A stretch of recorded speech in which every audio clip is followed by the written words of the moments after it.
Hello, everyone. It is a nice, bright, and quiet Saturday morning, so I thought that we would do something a little bit different today.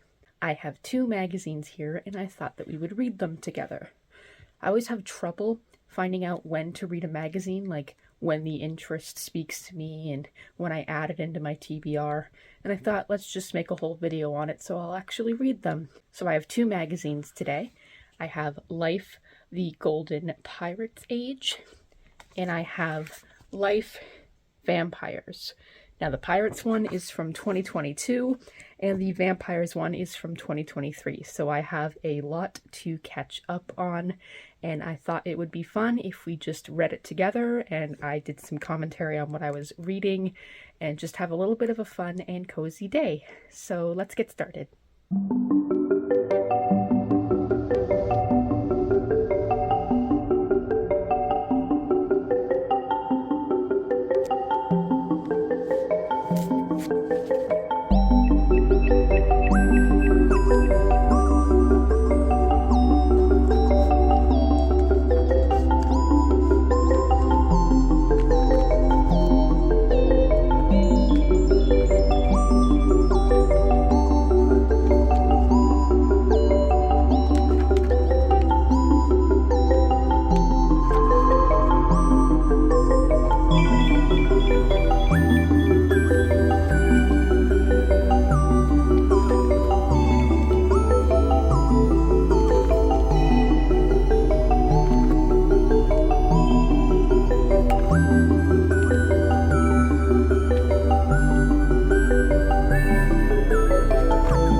Okay, so I'm at the part in the Pirate magazine where they're talking about pirate movies.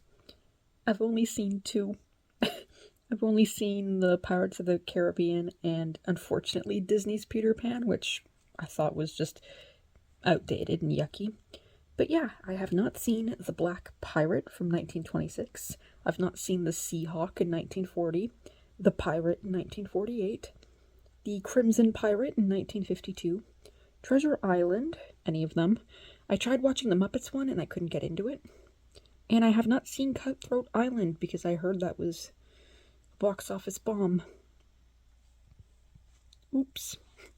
Just the flippant way that these articles are discussing how a lot of pirates took part in slave trade is insane to me. Like, listen to the beginning of this description of Blackbeard.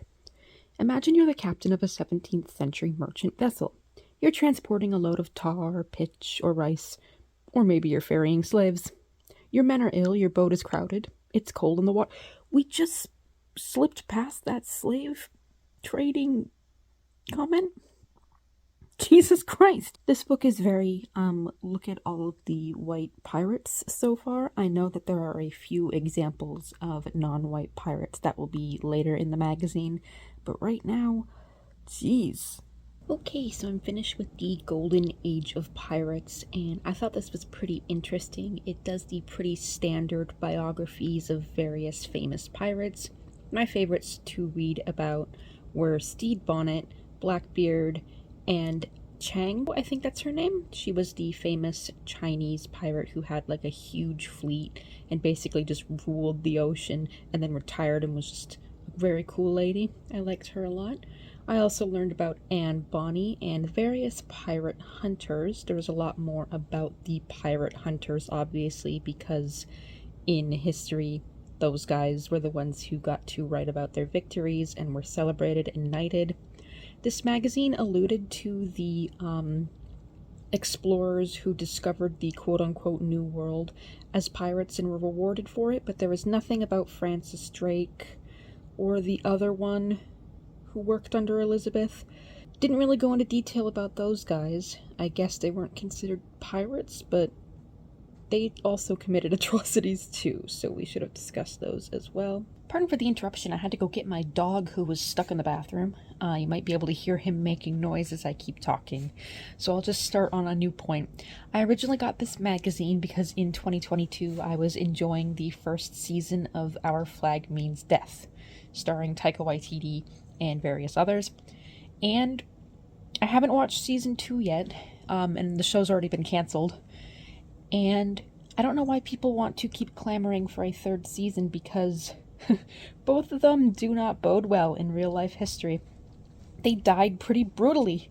So I don't know why people would want to see that in a third season, especially since the fandom has taken to calling the show like their comfort show, and they all got really mad when a certain character died because that was their like comfort character. Don't do that. Don't do that with a show that is still airing. That's just my opinion. I mean, like, you can't have something be considered comfortable if you don't know the outcome, and you get upset by it. So just wait till a show is over and then decide if that's your comfort show. Anyway, on to the next magazine, which is Life Vampires, Their Undying Appeal.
I'm in the first part of the vampire articles in this vampire magazine, and they're discussing Freudian analysis of vampires. And they called vampires, where is it? A sadist fixated at the oral stage, implying that they're just traumatized little toddlers who want to bite people because that's their primal urge. Now the magazine is discussing the story of Mercy Brown, who was a character in Paul Tremblay's book, The Pallbearers Club. Her story is very interesting, and I also suggest you read that book because it is just incredibly well done. Okay, they just started the Dracula section with this shocking sentence. Bram Stoker was a Victorian writer of alpha energy, beta character, and gamma judgment. Why are they calling him a beta cuck? These guys decided to join me and both snore. So I finished the Life Vampires edition. This was in 2023, and they were talking about various things that I already kind of knew about, like the origin of a lot of the vampire hysteria crazes that took place in Europe and America, the publishing of John Polidori's The Vampire, of Bram Stoker's life and his writing of Dracula, and then the life of Bela Lugosi, who was the first person to properly play Dracula in an American adaptation. And then it went a little bit into vampire movies, but it was very cynical. Like the part about Interview with the Vampire from 1994 said that Tom Cruise was a terrible depiction of Lestat.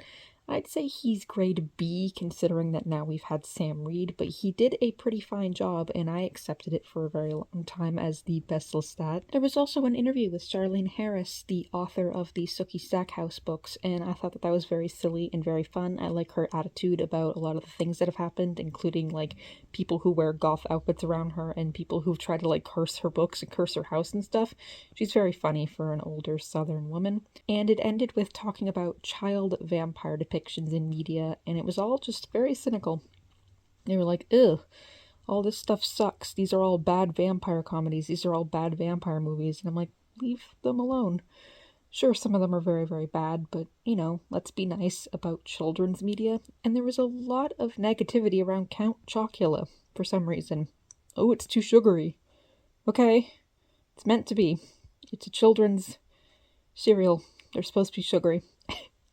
Anyway, out of the two magazines that I read, I think I enjoyed this one a little bit more.